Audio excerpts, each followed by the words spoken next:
घर है। अच्छा, तो तुम्हें याद है कि मैं तुम्हारी पत्नी हूँ? जब तुम्हारे पिताजी और चाचा जी मुझे एक एक हफ्ते के लिए कमरे में बंद कर देते हैं, तब तुम्हें क्यों याद नहीं आता कि जो औरत कमरे में बंद है वो तुम्हारी पत्नी है? जब तुम्हारे जीजाजी और भाई मुझसे बदतमीजी से बात करते हैं, मुझे खाने के लिए कुछ नहीं देते, तब भी तुम्हें याद नहीं आता कि मैं तुम्हारी पत्नी हूँ? देखो देविका, तुम बेकार की बातें मत करो। तुम यहाँ ढंग से रहोगी, सबकी बात मानोगी, तो कोई तुम्हें कुछ नहीं कहेगा। इस तरह जानवर की तरह रहना, ढंग से रहना है तो सॉरी सचिन, मैं नहीं रह सकती। मैं आज ही अपने घर जाऊंगी।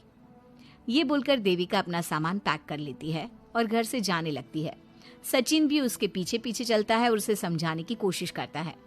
जब ये सब जोगिंदर ने देखा तो बोल पड़ा, बहू, यह सब क्या हो रहा है? कहाँ जा रही हो? सचिन, बताओ अपने पिताजी को कि कहाँ जा रही हूँ मैं। तुम्हें शर्म नहीं आती अपने पति का नाम लेते हुए? मैं अपने पति का नाम ले रही हूँ, इसमें आपको क्या परेशानी है? आपका नाम तो नहीं ले रही हूँ ना? देविका, ये किस तरह से बात कर रही हो तुम पिताजी से? जिस तरह से करनी चाहिए उस तरह से कर रही हूँ बात। इससे अच्छी तरह से मैं तुम्हारे घर के किसी भी आदमी से बात नहीं कर सकती। तीनों की बात सुनकर घर के बाकी लोग भी वहां आ जाते हैं। तभी जोगिंदर कहता है, हमारे घर की औरतें अपने मर्दों का नाम नहीं लेती। तुम्हारे शहर में होता होगा, लेकिन हमारे यहाँ पर ऐसा कुछ नहीं होता। बहू, सचिन तुम्हारा पति है, तुम उसका नाम मत लिया करो। तुम अपने पति का नाम लेने की जगह ए जी, ओ जी, सुनो जी कहा करो। पति ना परमेश्वर होता है। तो परमेश्वर का तो हम नाम लेते हैं। क्यों माँ जी, क्या आप अपने इष्ट देव का नाम नहीं लेती? माँ जी, ये सब इन पुरुषों के बनाए तौर तरीके हैं, औरतों को दबाने के लिए। ये बेशर्म लड़की ऐसा नहीं सुधरेगी। ये हमारे घर की औरतों को भड़का रही है। सचिन, तुम इसे चुप कराओगे या फिर मैं करूं? नहीं नहीं पिताजी, मैं अभी समझा देता हूँ। चलो देविका अंदर। और कितना तमाशा बनाओगी मेरा? सचिन, मैं अंदर नहीं बाहर जाऊंगी। अब मैं यहाँ नहीं रह सकती। देविका की बात सुनकर महेंद्र कहता है, भाई साहब, ये लड़की इस घर से और गांव से बाहर ना जानी चाहिए, नहीं तो हमारे घर और गांव की औरतें भी ऐसी ही हरकतें करेंगी। वो भी मर्दों के खिलाफ बगावत करेंगी। और मैं भी देखती हूँ कि मुझे घर से बाहर जाने से कौन रोकता है। बहू, इनसे बहस करने का कोई फायदा नहीं। तुम अंदर चलो। इस गांव के मर्दों के अंदर बहुत अहंकार भरा हुआ है। देविका किसी की बात नहीं सुनती और अपना सामान उठाकर घर से बाहर जाने लगती है। तभी वहां मोहन और कल्याण आते हैं। कल्याण देविका के हाथ में से उसका सूटकेस छीन लेता है और मोहन देविका को जोरदार थप्पड़ मारता है। देविका का सर दीवार में लगता है और वो बेहोश हो जाती है। देविका, देविका तुम ठीक तो? भैया, आपकी हिम्मत कैसे हुई मेरी पत्नी पर हाथ उठाने की? सचिन, तुम जल्दी से देविका भाभी को अंदर कमरे में ले जाओ। मैं अभी वैद्य जी को लेकर आती हूँ। वीना जल्दी से वैद्य जी को लेकर आती है। वैद्य जी थोड़ी देर तक देविका की जांच करते हैं और कहते हैं, मुबारक हो आप सबको, आपकी बहू माँ बनने वाली है। अभी तो मैं आपको दवाई दे देता हूँ, लेकिन आगे इनके इलाज के लिए आपको दाई अम्मा को बुलाना होगा। ये बात सुनकर घर के सभी लोग खुश होते हैं। देविका को जब होश आता है, उसे ये बात पता चलती है तो वो बहुत खुश होती है। वो सबसे कहती है, मैं अपने बच्चे को यहाँ नहीं रख सकती। क्यों बहू, क्या हुआ? अब तुम ये सब बातें मत सोचो, तुम्हें आराम करना चाहिए।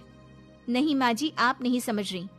अगर मेरा बेटा हुआ तो इस घर के मर्दों की तरह अहंकारी और औरतों पर जुल्म करने वाला बनेगा, और अगर मेरी बेटी हुई तो वो जानवरों की तरह जुल्म सहने वाली बनेगी, और दोनों ही अनपढ़ रहेंगी। देविका की बात सुनकर घर की सभी औरतों को पहली बार एहसास हुआ कि वो किस अंधकार वाले समाज में जी रही हैं। लेकिन फिर भी घर की सारी औरतें उसे ही समझाती हैं। बहू देखो, तुम्हारी बात सही है, लेकिन तुम इस हालत में सफर नहीं कर सकती। हाँ बहू, तुम यहीं रहो, अपना और अपने बच्चे का ख्याल रखो। देखो ना देविका भाभी, हमें बिल्कुल भी पढ़ना लिखना नहीं आता, अपना नाम भी नहीं लिख पाते, तो आप मुझे थोड़ा पढ़ा दीजिए ना। देविका, तुम्हारी बातें सुनकर पहली बार हमें एहसास हुआ है कि कैसे माहौल में हम जी रहे हैं। तुमने हमारे अंदर उम्मीद की नई रोशनी पैदा की है। यहाँ से मत जाओ तुम।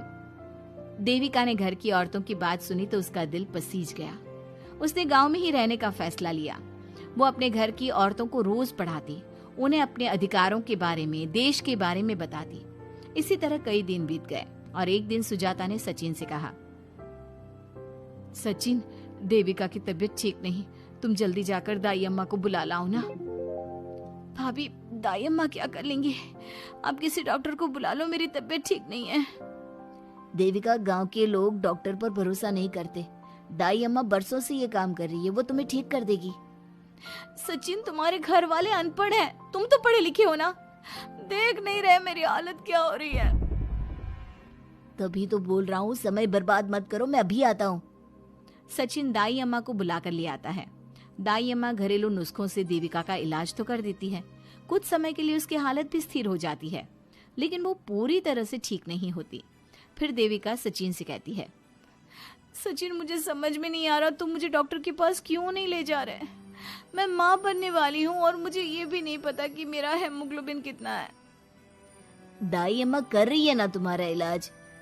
लेकिन दाई अम्मा को कुछ समझ में ही नहीं आ रहा कि मेरे साथ क्या हो रहा है। अगर देखो तुम मुझे नहीं लेकर गए ना तो मैं खुद ही चली जाऊंगी। अगले दिन देविका की तबीयत दोबारा बिगड़ जाती है और दाई अम्मा के किसी भी नुस्खे से वो ठीक नहीं हो रही थी। देविका ने सारी हिम्मत जुटाई और वो अकेली ही डॉक्टर के पास जाने लगी। उसे देखकर मोहन कहता है, बहू, इस हालत में कहाँ जा रही हो? आप लोगों के भरोसे रही ना तो आप लोग मुझे मार ही डालोगे। डॉक्टर के पास जा रही हूँ मैं। बहू, तेरा दिमाग तो ठिकाने पर है। हमारे घर की औरतें मर्दों से इलाज नहीं कराती। हे भगवान, इन जाहिल लोगों को मैं कैसे समझाऊं? डॉक्टर औरतें भी होती हैं। बहू, तो हमें पागल मत बना, हमने तो कभी कोई महिला डॉक्टर नहीं देखी। तू झूठ बोलकर निकलना चाहती है ना? इस गांव की सरहद से आप लोग कभी बाहर नहीं गए ना, इसलिए आप लोगों को नहीं पता कि महिलाएं डॉक्टर के अलावा क्या क्या है। ए लड़की, तुझसे तमीज से बात कर रहे हैं तो तू ज्यादा हवा में मत उड़। बोला ना एक बार, चल अंदर जा। चाचा जी, मैं अंदर नहीं जाऊंगी, डॉक्टर के पास जाऊंगी। मेरा इलाज सिर्फ डॉक्टर ही कर सकता है। ये बोलकर देविका घर से निकल रही थी कि तभी जोगिंदर ने उसे कमरे में ले जाकर बेड पर जोर से धक्का दे दिया, जिसकी वजह से देविका के पेट में चोट लग गई और वो दर्द की वजह से जोर जोर से चिल्लाने लगी। ये देखकर घर की सारी औरतें देविका को संभालने लगी। देविका, हिम्मत रखो, सब ठीक हो जाएगा।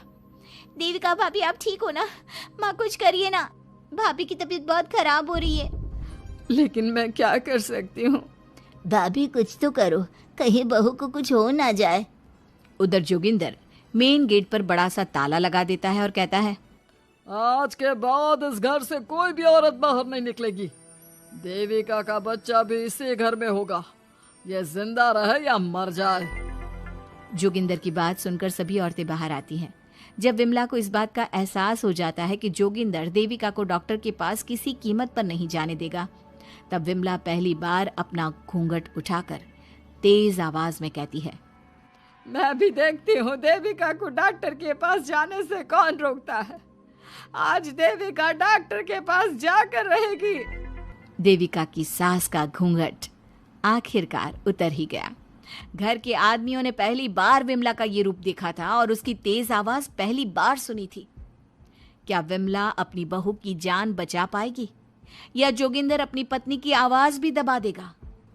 ये जानने के लिए हमारे अगले एपिसोड का इंतजार कीजिए और हमें कमेंट में ये भी बताइए कि